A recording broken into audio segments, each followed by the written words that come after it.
योगेशं सच्चिदानन्दं वासुदेवं व्रजप्रियं धर्मसंस्थापकं वीरं कृष्णं वंदे जगद्गुरुं।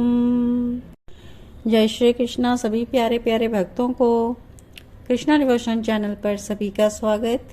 हम सभी प्रभु की कथाओं का अमृत पान कर रहे हैं श्री कृष्ण चरित अमृतम ग्रंथ के द्वारा, और हमने रास पंचा अध्याय पूर्णतः श्रवण किया और आज हम इसके आगे भाग 168 श्रवण करेंगे। और आज का शीर्षक है शिवरात्रि पर अंबिका वन की यात्रा। महान नीतिज्ञ विदुर जी ने जब उद्धव जी से सब प्रेम प्रसंग श्रवण किया तो वो श्री कृष्ण प्रेम में पूरी तरह से डूब चुके थे। वे आनंदित हैं, वे परमा आनंद में लीन हो गए थे। बस शब्द मौन हो गए हैं उनके। वो उद्धव को क्या कहें, एकाएक उठे हैं और आलिंगन में बांध लिया उद्धव को। साधु साधु उद्धव, मैं तुमसे बहुत प्रसन्न हूँ। तुम जीते रहो, इस परम पावन श्री कृष्ण प्रेम की सरिता को बहाते रहो। तुम धन्य हो, तुम्हारे जनक और तुम्हारी जननी धन्य है।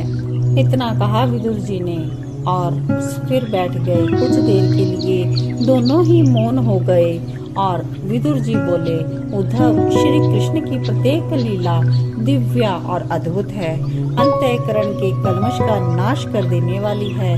तुमने मुझे रास का प्रसंग जो सुनाया तो मैं धन्य धन्य हो उठा और अब कृत्य कृत्य का अनुभव भी कर रहा हूँ, क्योंकि अब लग रहा है क्या करना है, अब करने के लिए क्या बचा है। सब उसकी लीला है, बस लीलाधारी की लीला का दर्शन करना है बस। लंबी सांस खींची विदुर जी ने। उद्धव, आगे की लीला सुनाओ। मधुर का हर प्रसंग मधुर होता है, रास प्रसंग ही मधुर है ऐसा कहना अनुचित होगा। मधुर की प्रत्येक लीला मधुरता से भरी है। उद्धव, तुम मेरे बालक के समान हो और मैं तुम्हें अपना संपूर्ण पुण्य देता हूँ। मैं तुमसे बहुत प्रसन्न हूँ। अब वत्स उद्धव, सुनाओ ना आगे का प्रसंग। विदुर जी के मुख से ये सुनकर वक्ता उद्धव बहुत ही प्रसन्न हुए और आगे का प्रसंग अति उत्साह से सुनाने लगे।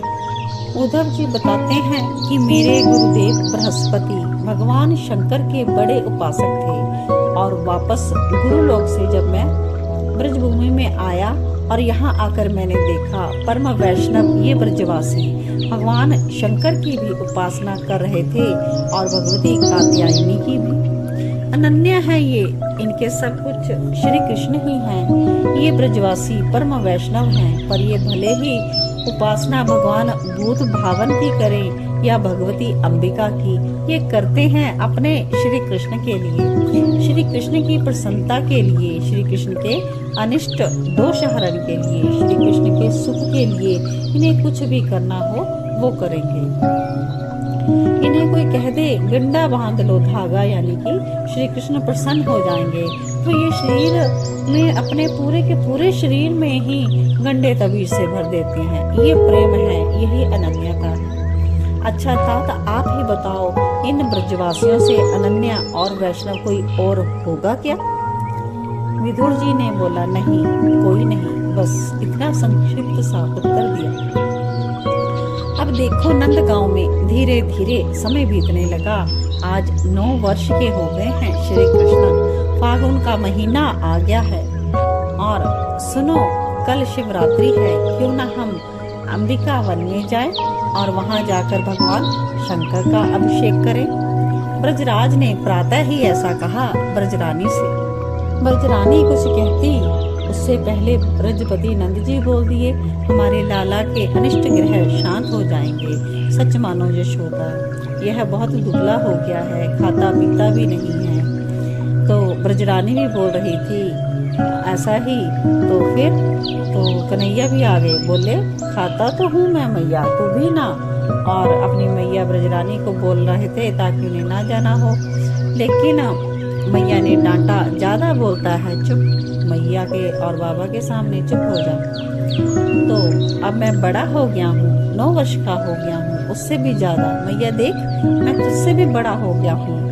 खड़े हो गए कन्हैया मैया के साथ और नाप रहे हैं अपने आप को मैया से।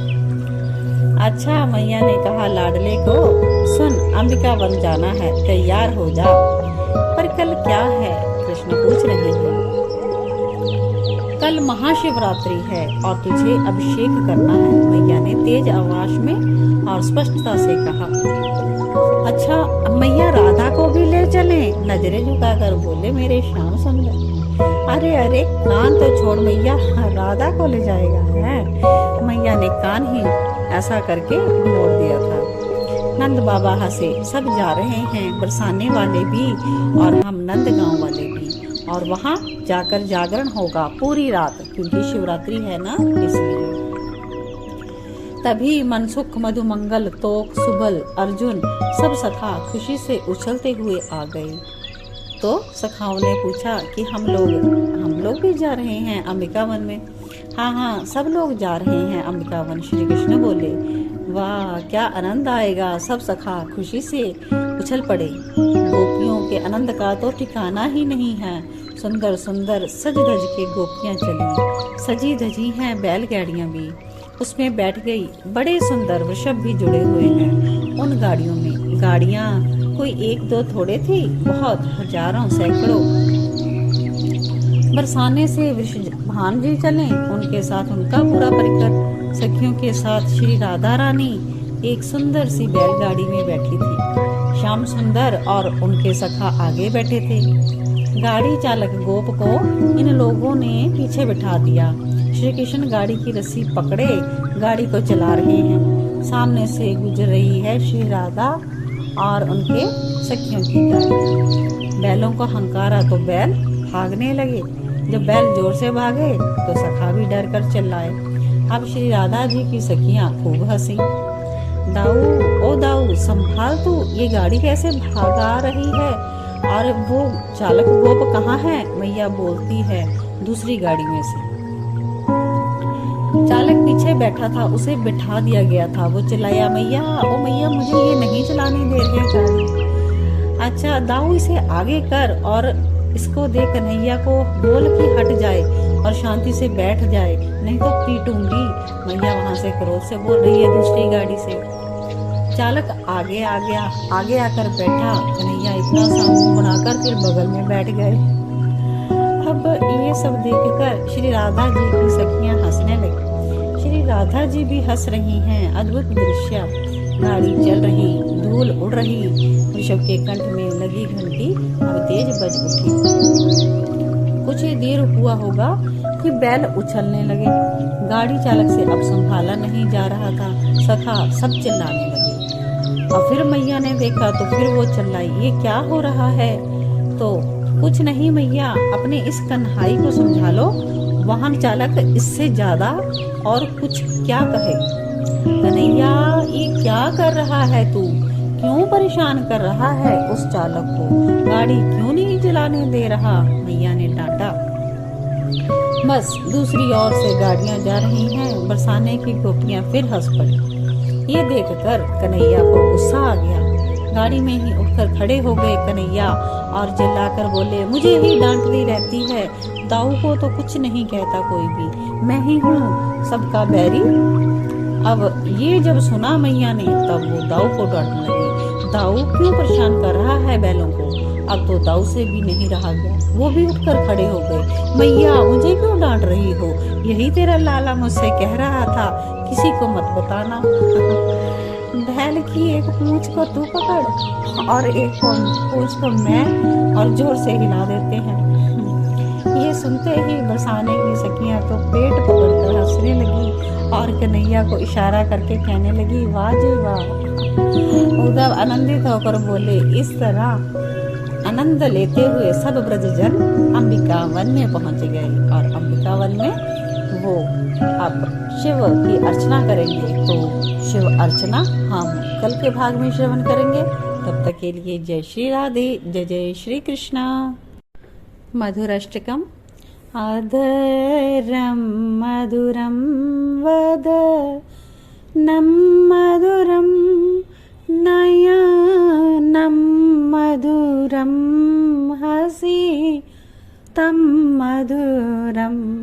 हृदयं मधुरं गमनं मधुरं मधुराधिपतेरखिलं मधुरम् वचनं मधुरं चरितं मधुरं वसेनं मधुरं वलितं मधुरं चलितं मधुरं भ्रमितं मधुरं मधुराधिपते